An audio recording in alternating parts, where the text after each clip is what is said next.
niin, Ghost Hunters päävalmentaja Sami Telenius. Voitto takana tänään. 2 voittoa, 1 häviö. Mikä fiilikset pelin jälkeen? Ihan hyvä fiilis pelin jälkeen. Hyökkäys teki hyvän duuni. Alussa ei oltu puolustuksen kanssa hereillä. Mitä nyt on edelleen siinä on parannettavaa. Hyökkäyksessä on parannettavaa. Viime kauden finalisti kaatu. Selvin numero eikä ollut mitään hätää kumminkaan koko pelissä. Et lukemat oli ihan niinku oikeutetut. Ihan hyvin meni koko joukkueella.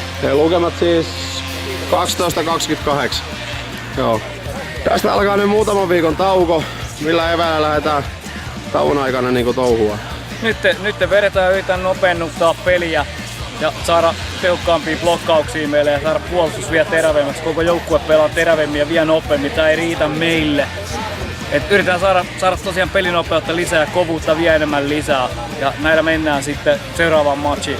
Seuraava matchi 18.6. viikko ennen juhannusta vastaan tulee, eikö se ole ECG? ECG. Joo. ECG on kova joukkue kuitenkin. Millä evällä kaatuu? Kyllä ECG kaatuu, kun pelataan kovaa ja nopeita pallot. En mä usko, että ne pysyy meidän perässä sen jälkeen, kun pistää pallo liikkeelle. Okei, hyvä. Kiitos. Pit.